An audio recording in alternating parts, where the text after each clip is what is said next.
ഞാൻ കാസർഗോഡ് നിന്ന് വരുന്നു. വിവാഹം കഴിഞ്ഞ് 3 വർഷത്തിന് ശേഷമാണ് ഞാൻ പ്രഗ്നൻ്റ് ആവുന്നത്. എൻ്റെ മമ്മി മരിക്കുന്ന ആ ആഴ്ചയിലാണ് ഞാൻ പ്രഗ്നൻ്റ് ആണെന്ന് അറിയുന്നത്. വളരെ മാനസികമായിട്ട് കടന്നുപോയ കുറച്ച് ദിവസങ്ങളായിരുന്നു ആ സമയത്ത്. അപ്പോഴാണ് 5-ാം മാസത്തെ അനോമലി സ്കാനിൽ കുഞ്ഞിൻ്റെ ബ്രെയിനിൽ കൊറോയിഡ് പ്ലക്സ് എന്ന് പറഞ്ഞ സിസ്റ്റ് ഉണ്ടെന്ന് ഡോക്ടർ പറഞ്ഞത്. അപ്പം അതും കൂടി കേട്ടപ്പോഴത്തേക്കും വളരെയേറെ മാനസികമായിട്ട് ഞാൻ തകർന്നു പോയിരുന്നു.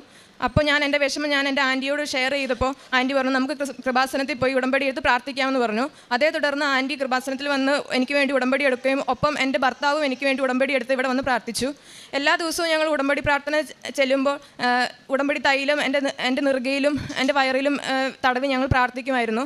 അങ്ങനെ ഇരിക്കും ഉടമ്പടി എടുത്ത് 3-ാം ദിവസം ഞാനൊരു സ്വപ്നം കണ്ടു. മാതാവ് എൻ്റെ കയ്യിൽ ഒരു കുഞ്ഞിനെ കൊണ്ടു തരുന്നതായിട്ട് ഞാൻ സ്വപ്നം കണ്ടു.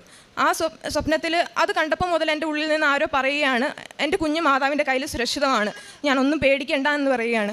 അപ്പോൾ 8-ാം മാസത്തെ പിന്നീടുള്ള സ്കാനിങ്ങിൻ്റെ ഉള്ളിൽ ആ ബ്രെയിനിൽ കണ്ടിരുന്ന സിസ്റ്റ് മുഴുവനായിട്ട് മാറിയതായിട്ട് ഡോക്ടർമാർ പറഞ്ഞു. അങ്ങനെ പൂർണ്ണമായൊരു ആരോഗ്യമുള്ളൊരു കുഞ്ഞിനെ തന്ന് ഈശോയെ ഞങ്ങളെ അനുഗ്രഹിച്ചു. മാതാവിന് ഈശോയ്ക്ക് ഒത്തിരി നന്ദി.